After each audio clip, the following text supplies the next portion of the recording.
Irmãos, graça e paz, bom dia. Abra comigo a sua Bíblia, coloca no telão, Lucas capítulo 15, versículo 25. Vambora, tecladista aí. Vambora, eu não sei pregar, eu preciso de alguém para me inspirar. Vamos, baterista, fica comigo também. Vamos lá, amém? Quem está feliz? Eu tenho um projeto de alguns anos, eu tiro pessoas das ruas. E eu sempre falo que se você usar a rua como púlpito, Deus vai te entregar a cidade como igreja. Para a grande colheita, nós temos que sair da mente de que a igreja tem 4 paredes. Na verdade, ela tem 2 pernas. E ela precisa voltar. O que você está ouvindo aqui é uma direção que Deus deu para o apóstolo Teté. E acredito que o maior presente que uma igreja possa receber é realmente ter uma vida cheia do Espírito Santo. Amém? Já fez uma fila lá no café. Eu acho que vai dar errado. Entre o café e a palavra, eu vou parar e você vai tomar o café. Eu prometo, 30 minutinhos aqui, nós vamos virar tudo, amém? Amém ou não amém? Estão comigo? Sim ou não? Então vamos ler o texto? Ora, o filho mais velho estava no campo. Onde ele estava? Quando voltava, ao se aproximar da casa, ouviu o quê?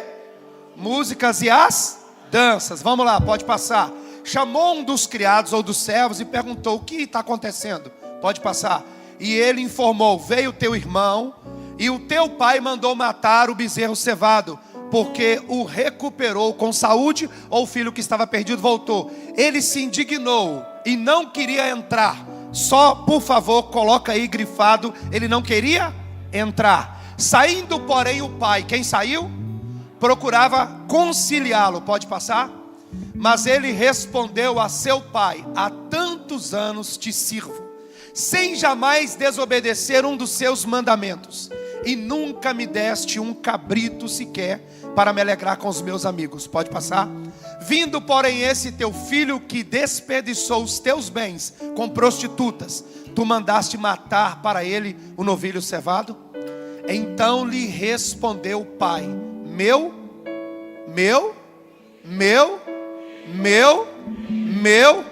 tu sempre está comigo, e tudo que tenho é... Fala, Senhor Jesus, fala ao meu coração, ainda nessa manhã. Eu não sei se você já parou para pensar, mas esse livro e esse capítulo é conhecido como o capítulo das percas. E a perca aqui, ela é crescente. Começa com uma ovelha de um rebanho se perdendo, uma mulher que perde uma moeda e um filho que se perde. E às vezes nós falamos que são 3 parábolas, mas é uma parábola só, porque está em um capítulo, e Jesus descreve tudo com uma só parábola. Então alguns teólogos vão dizer que Lucas tem 11 parábolas, ele tem 9, porque aqui não são 3 parábolas, é uma parábola com 3 narrativas. Quem está comigo? Uma parábola com 3? Como assim? Uma ovelha que se perdeu por inocência, uma mulher que perdeu por negligência, e um filho que se perdeu por desobediência. Você está comigo?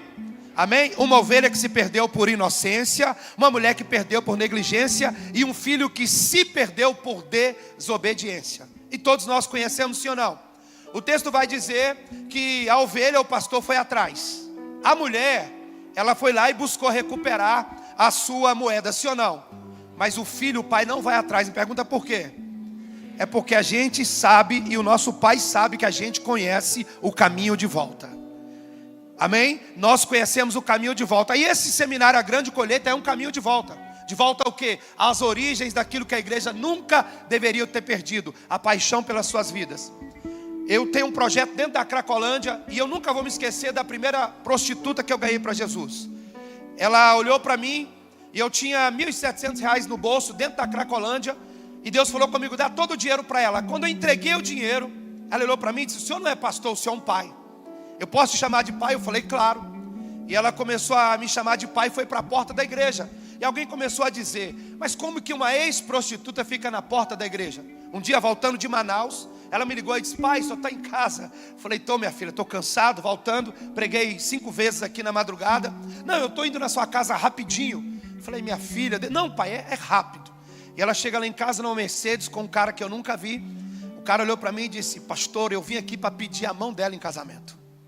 Eu falei: tá, vamos por partes. Mas você sabia que ela era prostituta? Ele, com sotaque de Portugal, disse: ora, pois, sou português, e toda vez que vem ao Brasil eu tenho relação sexual com ela. Eu até pensava, ela podia ser a minha esposa, mas como que eu iria me casar com uma prostituta? Mas agora que ela aceitou a Jesus, eu não quero só ela como esposa, eu também quero o Jesus dela. E eu fiz o casamento. Pode aplaudir ao Senhor. Quando eu comecei a tirar travesti da rua, e a gente começou a trazer eles de volta à origem, a operar eles, eu lembro que a primeira operação ficou por R$9 mil, mais ou menos, e a Unimed nos deu a oportunidade. E quando aquele jovem que se converteu, ele voltou ao seu estado, à sua origem, muita gente, as grandes empresas de televisão começaram a ir para a minha cidade. Eu lembro que acordei um dia e quem estava era o Cacos Barcelo, da profissão repórter da Globo, falando: eu quero que você fala para mim como é resgatar esses travestis da rua. E eu disse para ele: infelizmente eu não tenho autorização da parte de Deus para dar nenhuma entrevista, porque aquilo que toca aos céus não precisa dar ibope na terra.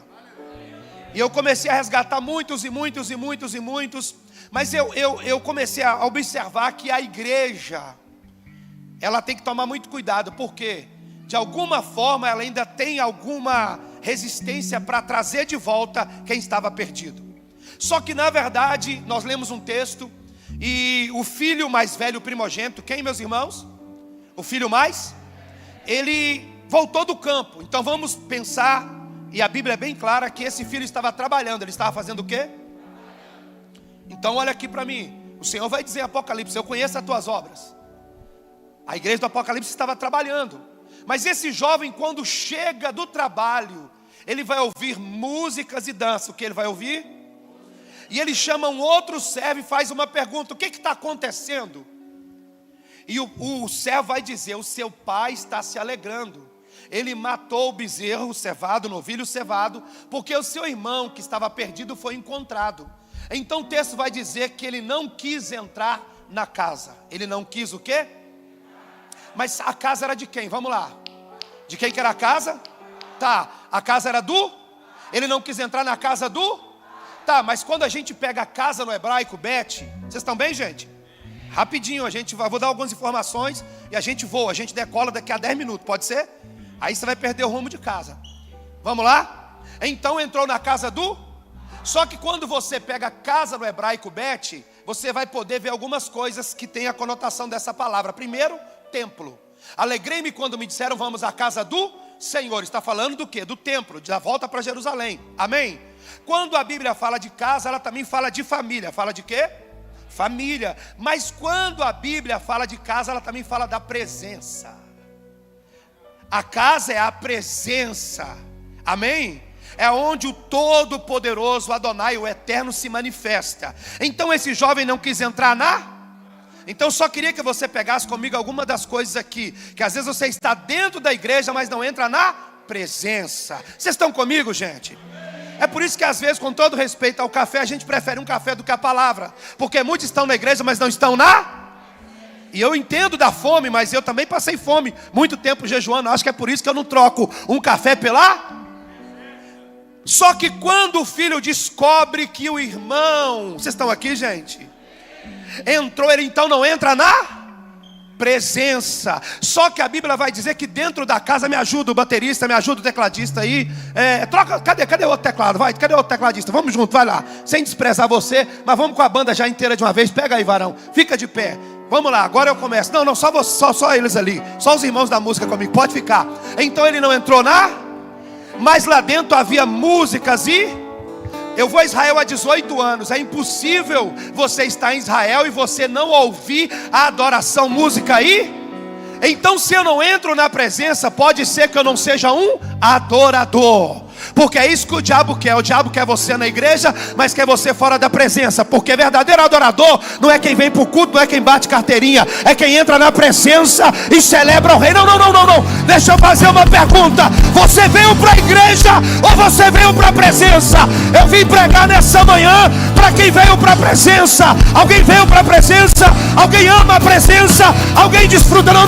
Você está normal demais para quem ama a presença. Você está normal demais para quem tem que desfrutar da presença. Ei, vamos comigo. Deixa tudo aberto, operador. Ei, tem muita gente na igreja que além de não amar quem está voltando, há muito tempo não entra na... Salmo 73, Asaf diz: bom é o Senhor para com Israel e para com os limpos de coração. Quanto a mim, faltou pouco para que eu caísse, porque tirei os olhos do Senhor para ver a prosperidade do ímpio.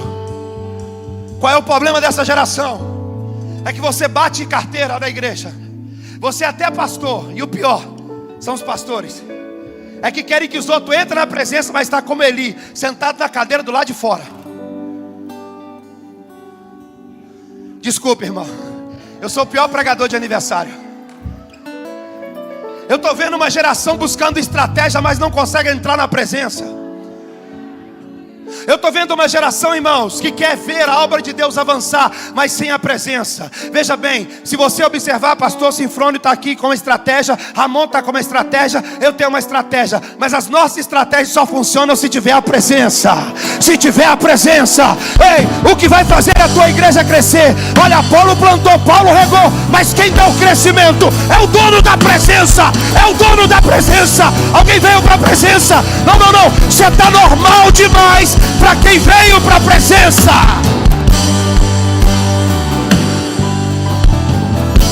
Agora olha para mim. Havia danças e música, sim ou não? Havia danças e... Eu sou maduro, não danço. Eu tenho a minha base teológica, não danço. Vai fazer o que no dia do Senhor?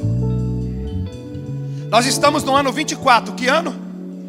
O que os 24 anciões fazem? Tiram as suas coroas, focam no trono e celebram Adonai. Que ano é esse, irmão? Olha só, 24. Pega Gênesis 24. O que está em Gênesis 24? Abraão chama o teu servo e diz: faz um juramento. Qual juramento? Vai buscar a noiva para o meu filho. O que é 24? 24 é o tempo que nós vamos trazer a igreja de volta para a presença do noivo, para a presença da igreja. E aí nós vamos ver os perdidos, nós vamos ver os desviados voltando. Por quê? Porque nós estamos cheios da... Irmão, eu tenho a 4ª série primária. Falo nós vai, nós vem, porque eu sou do interior de Minas, ainda como um trem. Como que eu vou em 56 países se não for pela presença? Ei, irmão, você pode querer o que você quiser, mas esses são dias que a igreja precisa voltar para a presença. E o filho, escute. O filho chegou e disse: meu pai recebeu na presença o que estava com cheiro de porcos. Aí a Bíblia vai dizer, ele se indignou. Ele fez o quê? Geralmente os indignados são aqueles que não estão mais na presença. Porque se deixar eu resolvo do meu jeito. Pois é, quando você andava na presença, você gostava dos frutos do Espírito. Quando você andava na presença, você deixava Deus julgar as tuas causas. Mas fora da presença, eu sou crente, mas não sou abestado. Volta para a presença. Eu estou vendo uma geração muito indignada, porque a Bíblia vai dizer, então se indignou. Porque fora da presença eu não perco sua adoração, eu volto a ser carnal. Está na hora, irmão, de você matar esse chouriço. Está na hora de você voltar a ser espiritual. Está na hora de parar de pingar sangue e voltar a cuspir fogo e pingar azeite. Está na hora de voltar para o joelho, irmão. Porque você chegava antigamente na igreja, o que você fazia? Dobrava o teu joelho. Você não queria nem saber quem estava na adoração. Você não queria saber nem que pregador era. Por quê? Porque você andava na presença. Agora fora da presença eu não deixo só de ser adorador, eu volto a ser carnal. E ele se indignou. Olha para alguém, bate na mão de alguém e fala assim: irmão, está na hora. Volta para a presença. Volta para a presença. Eu vou te dar 1 minuto para voltar para a presença. Agora segura, porque você está numa casa de prosperidade. Você está numa embaixada real. Essa igreja, essa casa é uma embaixada real, sim ou não? Por que aquele cara se indignou? Vamos lembrar que os bens foram divididos entre os dois.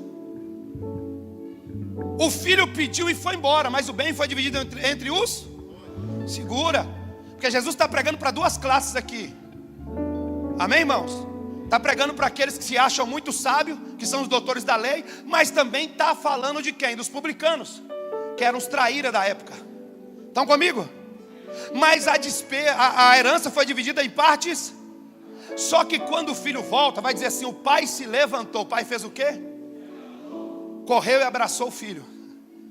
A gente sabe que é vergonhoso, segundo a história de Israel, um velho correr. E pior, nenhum mestre pode ficar de pé quando está ensinando.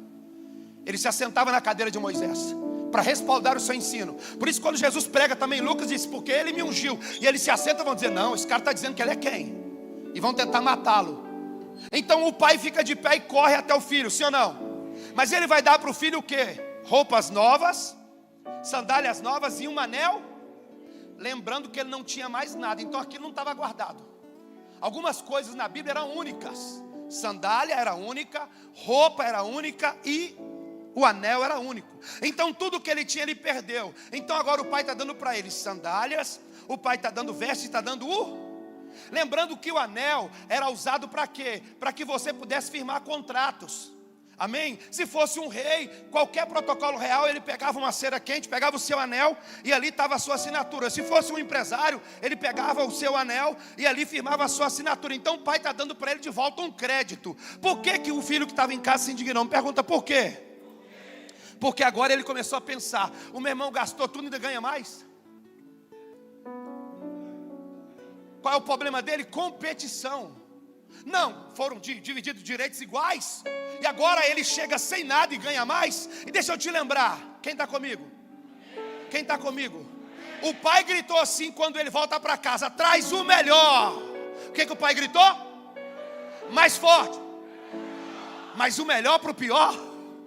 Porque quem estava voltando para casa agora era o pior. Mas o pai tinha para ele Deixa eu te dizer, irmão, aquilo que Deus dá, esquece, Ele sabe para quem dá. Não importa se o mundo pensa que nós somos os piores. O pai disse: traga depressa o melhor. Você está aqui? E o irmão se indignou, por quê? Porque ele queria competir. Ele gastou tudo. Agora segura, que ele vai dizer assim: gastou com as prostitutas. Gastou com quem? Geralmente quem não entra na presença de Deus sabe do pecado de todo mundo. Quem sabe muito dos outros sabe pouco do Pai. Senhoras e senhores, eu vou repetir: ele gastou tudo com as prostitutas. Quem sabe pouco do Pai sabe muito dos outros. Mas quem sabe muito do Pai não sabe nada de ninguém. Não sabe porque ele está. É dele, por ele e para ele são todas as coisas. Bom dia. O filho mais velho nem acompanhou o mais novo lá no país distante. Mas sabia do BO dele. Tem gente que está muito ocupado, né? Procurando saber onde você caiu. Por favor, me ajude a pregar.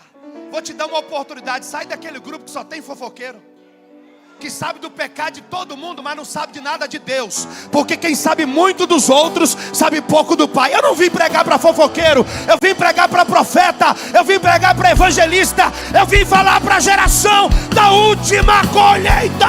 Da última colheita.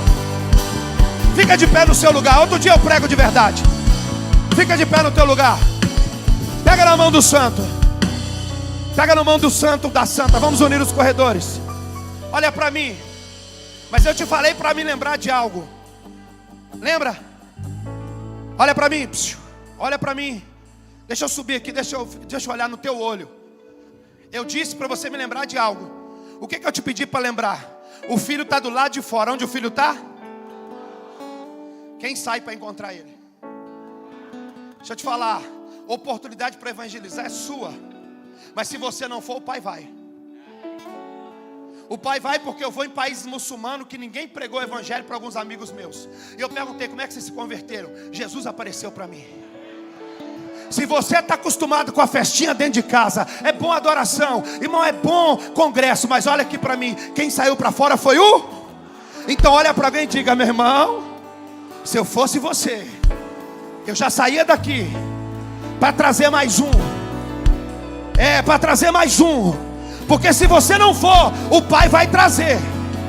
Esses são dias. Olha para mim, olha para mim. Olha para mim. Eu prego muito no Egito.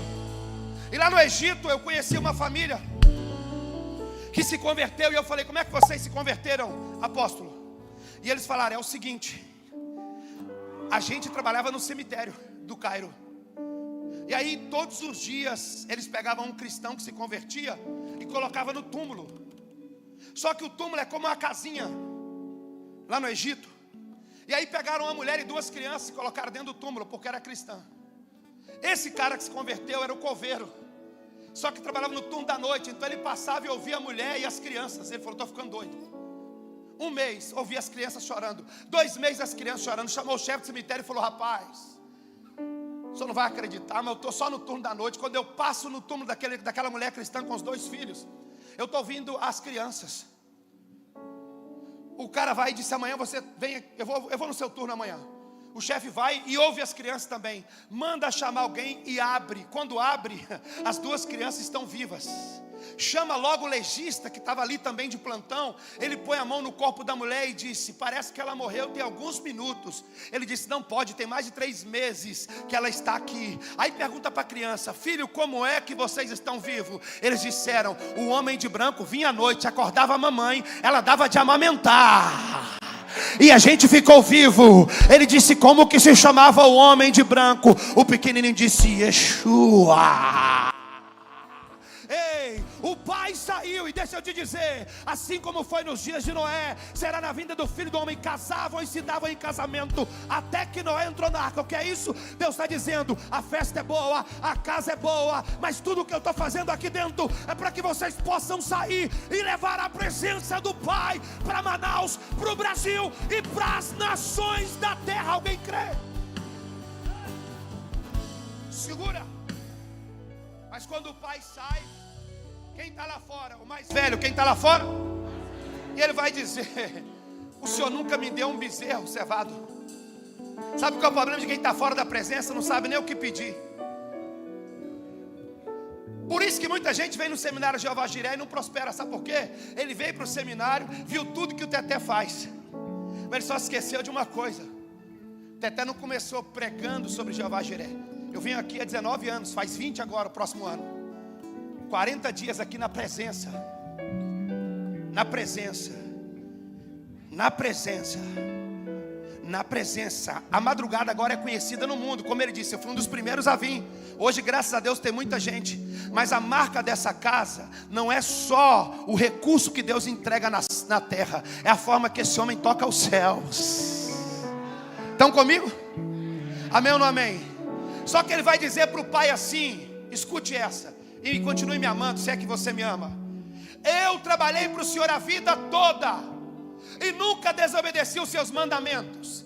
Ele fez o quê? Trabalhou para o? Obedeceu ao? Ah não, por favor me ajuda, que eu vi umas pessoas com a cara meio fechada. Trabalhou para o? Ah, é mesmo? Obedeceu ao? Mas não amava o irmão? Então quer dizer que você está na casa do Pai, trabalhando para o Pai, obedecendo o Pai, mas está descumprindo o maior mandamento, que é amar o teu irmão?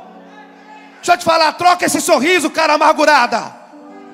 Não adianta você trabalhar para o Pai. Eu sou do louvor, mas não toco ideia com aquele irmão. Eu sou da dança, mas não suporto aquele irmão. Eu sou do diaconato. Então você trabalha para o Pai, tem os mandamentos do Pai, mas odeia o teu irmão. Deixa eu te dizer o que você é: religioso.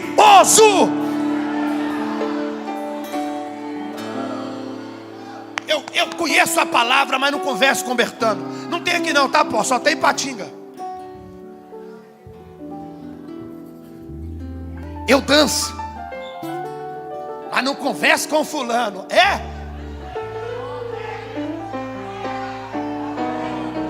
A minha célula não bate com a célula de ciclano. É? Você não aprendeu nada. Você não aprendeu nada. Porque não adianta estar na casa do Pai, trabalhando para o Pai, se você despreza quem voltou. Se eu fosse você, já pegava o telefone daqui a pouquinho e dizia: eu preciso marcar, eu vou pagar o almoço para você, eu quero te pedir perdão hoje. E eu termino como que o Pai quebrou o argumento dele, apóstolo. Ele está cheio de argumento, ele está cheio de... Com muito respeito, eu não estou falando de idade, estou falando dos crentes que têm tempo de casa. Todo crente velho com tempo de casa é cheio de argumento. Porque segundo a minha teologia, porque segundo aquilo que eu estudei, segundo a minha psicologia, a minha filosofia, esquece isso, joga no lixo. Joga no lixo. Isso não mudou nem a tua vida. Estava cheio de argumento. Mas como que o pai quebrou o argumento dele? Eu vou voltar. Ele disse: eu trabalhei para o senhor a vida. Assim como o irmão sabia do pecado do outro, porque de repente ele conversava um com o outro: vamos embora, vou pegar tudo que é meu, vou gastar com prostituta. Ele ficou guardando tudo para quê? Para jogar na cara do pai. Tem filho que tem tanto argumento que se Jesus descesse hoje, ele ia ensinar como morrer na cruz, sem causar escândalo. E ele cheio de argumento, o pai com uma palavra. Quantas? Qual foi a palavra? Quer saber ou vai tomar um cafezinho? Hã? Qual palavra foi? Está preparado? Filho! O que o senhor está querendo dizer? É que aquele cara estava dentro da casa, não estava na presença, e pior, perdeu a identidade, vivia como servo, cheio de argumento. O pai chega e diz que ele é o quê? Não, ele é o quê? Ele é o quê? Ele é o quê? Ei, deixa eu te dizer, eu vim aqui nessa manhã para te lembrar, tanto quem ficou como quem saiu é o quê? Mas o texto tem quantos filhos? Quantos filhos tem o texto? 3. Não, é heresia, não é não. Quem é o filho que não fez nenhuma das duas coisas? O que está contando a história é Jesus. Porque ele veio buscar os seus, e os seus não receberam. Quem não recebeu? Tanto o irmão que estava em casa, o judeu top da teologia, como aquele que foi trabalhar para Roma. Mas ele era quem? O filho que, mesmo sabendo que o irmão foi embora com tudo e o outro não queria entrar na presença, ele estava ali. Por quê? Porque todos são. Porque Deus amou o mundo de tal maneira que deu o seu único filho, para que todo aquele que nele crê não pereça, mas tenha a vida eterna. Levanta a mão desse irmão para os céus. Vamos orar, vamos orar. Vamos orar nessa manhã. Você pode orar em línguas nessa manhã? Olha para mim, olha para mim, olha para mim aqui nesse momento. Você é filho. Você é filho. E é tão interessante que o pai não saiu para ir atrás daquele filho que foi embora. Ele ficou esperando ele voltar. E o filho que foi embora, só para lembrar vocês, ele tinha um problema. Me pergunta qual? Ele tinha um problema com a cerca. O filho que foi embora tinha problema com uma cerca. Por quê? Quem não consegue estar na presença, ele não reconhece limites. Porque o mesmo muro do condomínio que protege pode ser o da prisão que aprisiona. Então esse cara disse: eu vou embora da casa do meu pai, porque eu me sinto limitado. Quem disse que Deus te limita? Deus está te ensinando que até o mar obedece e você não quer obedecer. Até o mar, eu quando chego em um lugar que tem mar, porque Minas não tem, né? A gente vai para Guarapari, né, irmão? Mineiro gosta de Guarapari. Eu fico vendo a onda vem até aqui, mas não passa. Qual que é o problema dessa geração? É uma geração que está deixando muito lugar para o pecado. Olha para mim, você está em casa, a casa tem limites. Se você quer desfrutar da presença, vai ter que obedecer ao pai. O filho mais novo era inteligente. Ele era o quê? Era inteligente, conhecia de direito. Porque ele disse: eu quero o que é meu. Ele sabia que no direito ou na lei do Senhor, um filho poderia pedir para o pai ainda em vida o que era seu. Sim ou não? E ele pediu. Ele pediu. Inteligente o menino. Ele era o que, gente? Mas infelizmente era tão inteligente que ele falou o seguinte: eu vou parar de adorar e vou começar a cantar as próprias músicas. Sabe por quê? Porque eu sou tão inteligente que eu quero tirar da mão do pai aquilo que eu penso que é meu. Você quer prosperar? Você está na grande colheita. Volta para a mão do pai aquilo que nunca deveria ter saído.